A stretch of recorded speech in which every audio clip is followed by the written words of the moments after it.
Apa itu penilaian di PAUD?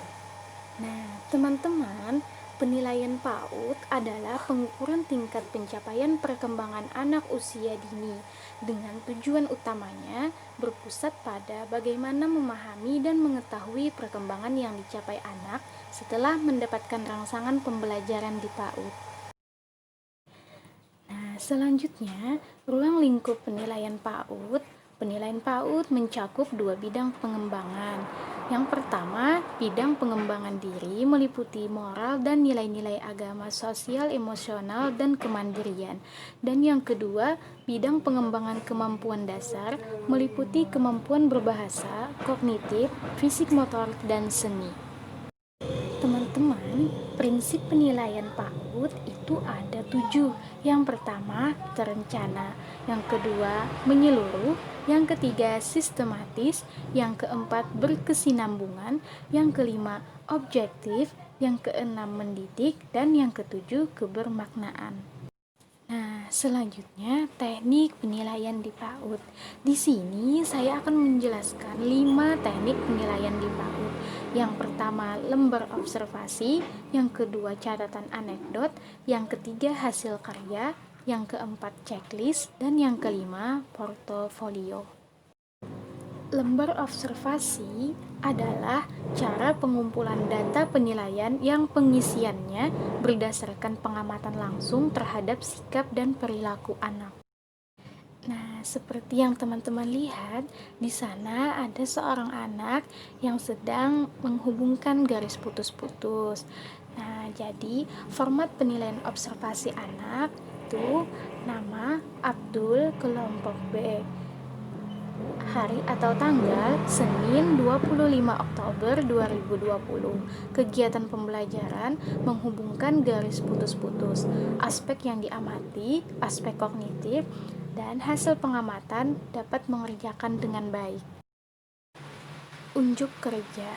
Penilaian unjuk kerja merupakan penilaian yang dilakukan dengan mengamati kegiatan anak dalam melakukan suatu pekerjaan atau tugas. Tujuan penilaian unjuk kerja adalah untuk mengetahui apa yang anak ketahui dan mereka lakukan. Dengan demikian, penilaian unjuk kerja tersebut harus bermakna, autentik, dan dapat mengukur penguasaan anak. Nah, seperti yang teman-teman lihat, di sana ada seorang anak yang sedang mewarna. Format penilaian unjuk kerja anak. Yang pertama, hari atau tanggal Senin 20 Oktober 2020. Nama Abdul. Kegiatan pembelajaran mewarna gambar hewan. Aspek yang dinilai ketepatan warna dengan warna hewan, kerapian mewarna.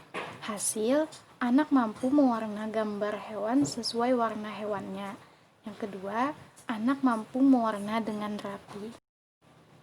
Hasil karya adalah hasil kerja anak setelah melakukan suatu kegiatan. Hasil karya dapat berupa pekerjaan tangan, karya seni, ataupun hasil kegiatan anak lain.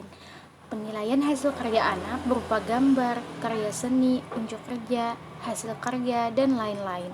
Penilaian hasil karya anak dapat dilakukan pada saat anak melakukan kegiatan atau pada saat anak telah menyelesaikan hasil karyanya.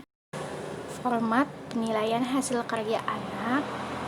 Yang pertama, tulis dulu nama anak. Nama Abdul. Tanggal Rabu 15 Desember 2020. Hasil karya anak mewarna disertai dengan dokumentasi anak sedang mewarna. Pengamatan, anak dapat mewarna sesuai dengan warna hewan. Anak bisa memilih warna yang tepat. Selanjutnya, penilaian checklist PAUD digunakan pada skala pencapaian perkembangan anak, di mana untuk membuat format skala tersebut, kita harus membuat dulu format capaian perkembangan yang didasarkan pada RPPH atau RKH.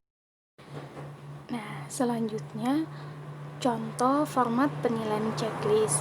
Tema binatang, minggu ke-7, hari atau tanggal Rabu 15 Desember 2020, nama Aisyah. Nah, yang pertama, indikator penilaian. Terbiasa mengucap rasa syukur terhadap ciptaan Tuhan, PSH. Yang kedua, berdoa sebelum dan sesudah belajar MB. Yang ketiga, terbiasa mencuci tangan dan menggosok gigi BSH. Yang keempat, terbiasa mengikuti peraturan BB. Dan yang kelima, mengelompokkan berdasarkan warna merah, biru, kuning BSH. Nah, yang terakhir, penilaian portofolio PAUD adalah salah satu pendekatan yang digunakan untuk mereka berbagai unjuk kerja atau bukti nyata hasil belajar dan catatan anekdot anak usia dini. Nah, di sana ada contoh hasil karya anak berupa warnaan hewan, format penilaian portofolio. Yang pertama, aktivitas atau hasil karya anak itu sertakan dokumentasi hasil karya anak.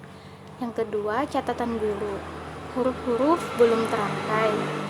Di sana terdapat gambar singa, warna coklat, biru, kuning, ungu, hijau.